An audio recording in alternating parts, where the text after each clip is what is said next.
is a Sabbath to the Lord. Today you will not find it in the field. 6 days you shall gather it. But on the 7th day, the Sabbath, there will be none. Now it happened that some of the people went out on the 7th day to gather, but they found none. And the Lord said to Moses, How long do you refuse to keep my commandments and my laws? See, for the Lord has given you the Sabbath. Therefore he gives you on the 6th day bread for 2 days. Let every man remain in his place. Let no man go out of his place on the 7th day. So the people rested on the 7th day, and the house of Israel called its name Manna, and it was like white coriander seed, and the taste of it was like wafers made with honey. Then Moses said, This is the thing which the Lord has commanded. Fill an omer with it to be kept for your generations, that they may see the bread with which I fed you in the wilderness when I brought you out of the land of Egypt.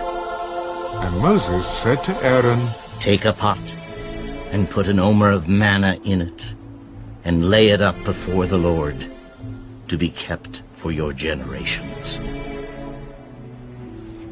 As the Lord commanded Moses, so Aaron laid it up before the testimony to be kept. And the children of Israel ate manna 40 years, until they came to an inhabited land.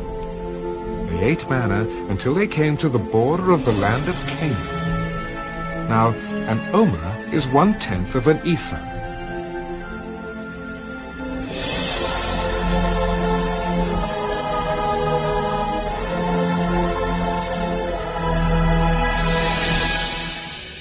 Exodus chapter 17. Then all the congregation of the children of Israel set out on their journey from the wilderness of Sin, according to the commandment of the Lord, and camped in Rephidim. But there was no water for the people to drink. Therefore the people contended with Moses.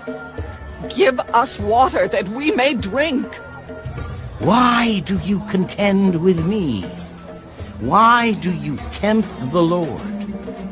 And the people thirsted there for water, and the people complained against Moses. Why is it you have brought us up out of Egypt? To kill us and our children and our livestock with thirst? So Moses cried out to the Lord. What shall I do with this people? They are almost ready to stone me. Go on before the people, and take with you some of the elders of Israel. Also, take in your hand your rod, with which you struck the river, and go. Behold, I will stand before you there, on the rock in Horeb. And you shall strike the rock, and water will come out of it, that the people may drink. And Moses did so in the sight of the elders of Israel. So he called the name of the place Massah and Meribah, because of the contention of the children of Israel, and because they tempted the Lord, saying, Is the Lord among us or not? Now Amalek came and fought with Israel in Rephidim. And Moses said to Joshua, Choose us some men and go out, fight with Amalek. Tomorrow I will stand on the top of the hill with the rod of God in my hand. So Joshua did as Moses said to him, and fought with Amalek. And Moses, Aaron, and Hur went up to the top of the hill. And so it was, when Moses held up his hand, that Israel prevailed. And when he let down his hand, Amalek prevailed. But Moses' hands became heavy. So they took a stone and put it under him, and he sat on it. And Aaron and Hur supported his hands, one on one side and the other on the other side, and his hands were steady until the going down of the sun. So Joshua defeated Amalek and his people with the edge of the sword. Then the Lord said to Moses, Write this for a memorial in the book, and recount it in the hearing of Joshua, that I will utterly blot out the remembrance of Amalek from under heaven. And Moses built an altar, and called its name, The Lord is my banner.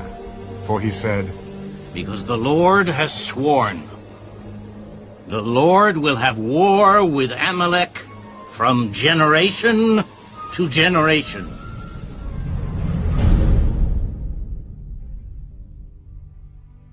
Exodus chapter 18. And Jethro, the priest of Midian, Moses' father-in-law, heard of all Is a Sabbath to the Lord. Today